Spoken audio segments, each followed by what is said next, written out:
All right, our next guest, Cage, of course, you worked with him. He's been a journalist for 30 years. He's now on the big show in Melbourne, Melbourne Talkback Radio. The new station. He is the man that's running it all down there. Adelaide boy, too. Well, that makes him even better, doesn't it? Of course, he is the breakfast host of Melbourne Talkback Radio. We talk about Steve Price. Steve, thanks for your time. Don't tell people I come from Adelaide, Ken. I ran away 30 years ago. Mate, Shut up about that. I'm trying to lift your profile, saying you're an Adelaide boy that's done well in Melbourne and Sydney. Come on. I'm very proud to be an Adelaide boy, and I'm very proud to call Ken Cunningham one of my mates. Go ahead. Steve, no wonder you moved. Now, Steve, bluntly, can I ask you your take on the sacking of Jason Akermanis? I think Footscray's shown the reason why they've only won one flag since 1954. They couldn't manage a piss-up in a brewery, to be honest. I mean, the way they've handled this has been pathetic. Jason, let me just be clear on where I am at with this. The first thing I did when I came back to Melbourne to run this new radio station was hire Jason as a regular commentator. So he works for us, and I think he's got a lot to offer in the media. Footscray knew that he was going to do that. They asked him to take a pay cut after he decided to play again this year. He told me this morning that meant his salary, think about this for a moment, went down by $250,000 a year. Now, he had to make up that salary somehow, and so he's got a media job with us, with the Herald Sun and with Channel 9. And he's been fantastic on the air. And not once have the Bulldogs rung to complain about anything he said to us on the air. They haven't even spoken to me on the phone about how they'd like him to do his job. So where all this stuff is coming about how they don't trust him, I'm not quite sure. He came in this morning after being sacked yesterday. Yep. He rang me 2 hours before it was announced yesterday and told me they had told him to get out of the club.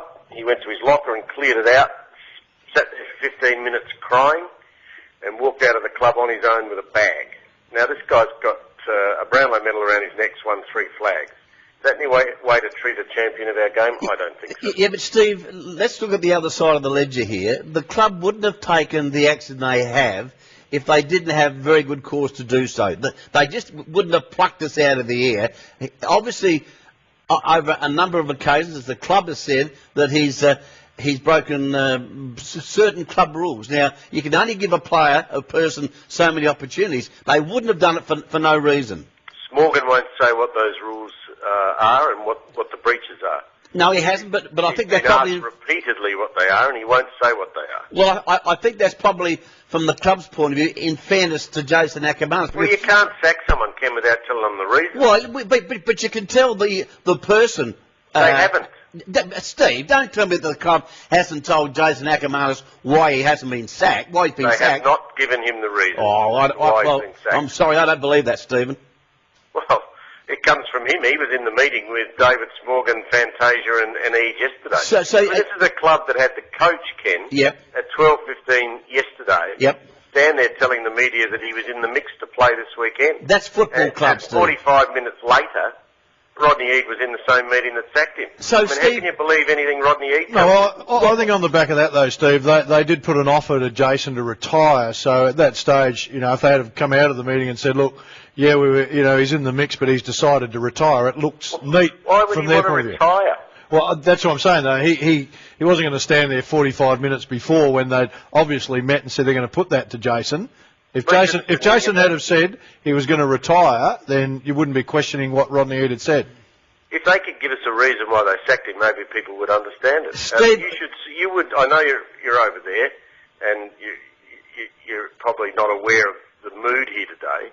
But the mood from the Bulldogs fans in particular, online and on Talkback Radio, is one of white-hot anger. They can't believe that this has happened. Yeah, I can understand that, Steve, but it's like the football supporters, they don't know what has taken place within the club. And I just cannot accept the fact, Steve, that the club would not give Jason Akermanis the reason why they've sacked him. They would have been talking over a period of time, surely. Ken, you're still paying him until the end of the year. Well, that's fine. They're honoring his contract. No, I mean, they haven't even torn up his contract. So how is he, if he's breached his contract, why would they still be paying him? Well, Steve, they're obviously looking after respecting the player. And Steve, this is not the first time that Jason has left the football club on bad terms. Look at what happened at the Brisbane Lions. His track record, Stephen, you've got to be brutally honest here, his track record is just average. I know better than this. You believe that there is room in sport for individuals who are different to the rest. Yeah, no question. You want to turn sport into a game where you have 22 blokes who never have an opinion. They're all the same. They never say anything. I mean, Ken, you wouldn't have earned a dollar in your life if you'd been like that. No, You've been having opinions for your whole life.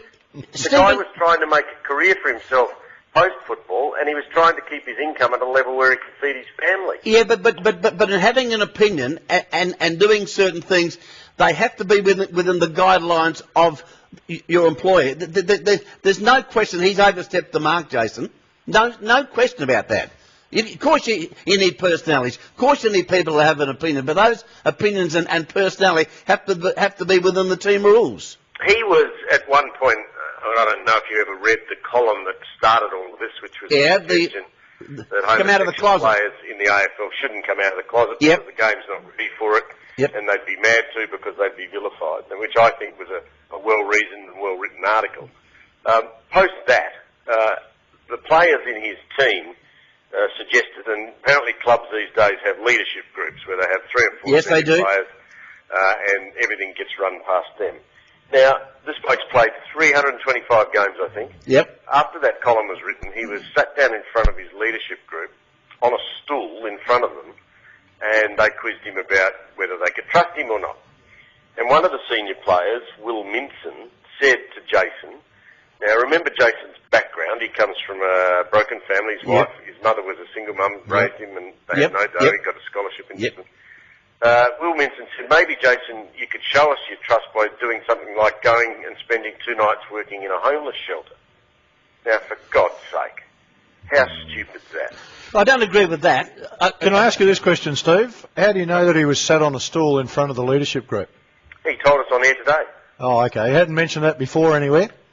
I think that's what he told Sam Newman, who used that on the footy show. Now, should that stuff be made public? No. Yep. Sam Newman break a confidence with Jason Akermanis? Yes. Yep.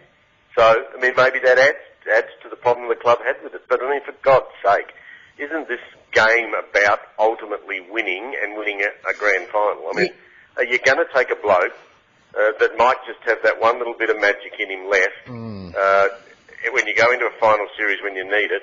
Are you really going to put at risk the one chance you might have with that group, and Barry Hall's getting older and all that stuff, Brad Johnson? You're going to chuck that out just because you can't micromanage within your club one bloke? Well, Steve, it's about management, but that player has to play or go about his business under team rules like everybody else. You can have your own personality, but once you and according to the club, he's lost the trust of his teammates. Now, once you lose that, you're dead in the water. You're gone. You're history. I can't believe you're saying this. I mean, you and I have worked with some bad managers, and you know that bad managers can kill off people who have talent, ability, and opinion. Yep, no question. These idiots down there have done. Steve, is it a tough line for Acker coming from a different angle? And you touched on it at the start. He was earning more in the media now than he was playing footy.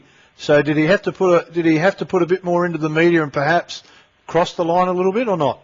Oh, it was line ball the money, I think, but he's always been like that when in the media. I mean, he hasn't said any more or any less than he's ever said. No, he wasn't under any pressure from me to come in every day and wind up stuff that he perhaps shouldn't be saying. And to be honest, the way I've tried to use him is to talk about just about everything but football, including, you know, other sport, but also social issues. I mean, we've done more interviews about, you know, politics and interesting people around the world than we have about football. Steve, I love Jason Akermanis at times. He's a very funny man. He's an entertainer. But, hey, you just can't keep going over that white line. I don't care who you are. Well, if we get the game to the point where you've got no individuals... No, you're taking it to the extreme. As Sam Newman said to me, I mean, 2 of the greatest players ever to play the game, Gary Ablett Sr. and Tony Lockett, didn't give a stuff about their teammates, didn't give a rat's about trust, just didn't care. They came along, they were so brilliant, they played the game, they won the game, they went home. Oh. Did they ever win a premiership? Gary, no. Tony, no. Neither. Yeah, and that's, I guess that's the one thing that Jason has in that argument is that he's got 3 of them. He's got 3 premierships. So somewhere along the line, he's fitted in. So that does add weight to what you're saying, Steve.